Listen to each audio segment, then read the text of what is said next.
pag-unawa ng batas at proseso, sa panibagong yugto ng pagbabago.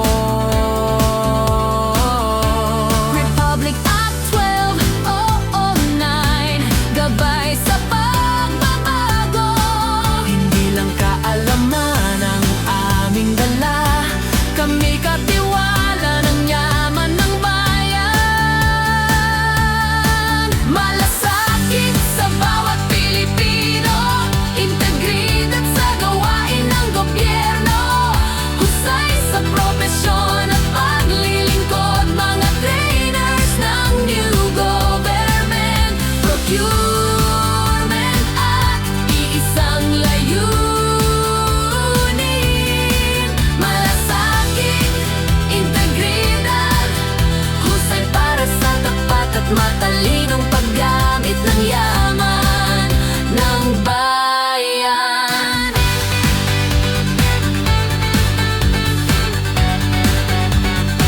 Katulong sa NGPA, katuwang ng GPBTESO, sa pagsulong ng procurement na malinaw at tapat. Hindi lang basta nagtuturo ng bagong batas.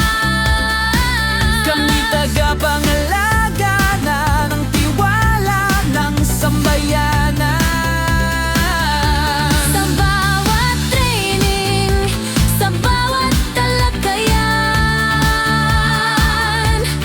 isang mensahe ang aming pinaninindigan. Na ang yaman ng bayan ay dapat ingatan at ang iparma ay umuusad sa tamang kaalaman.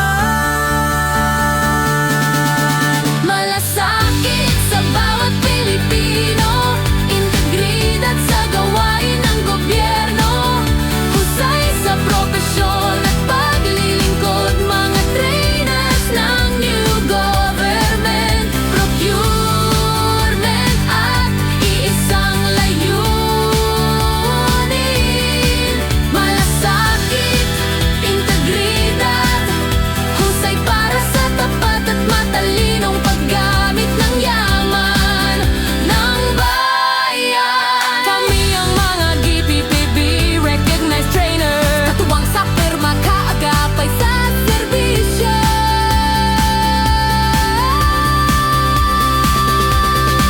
sa report.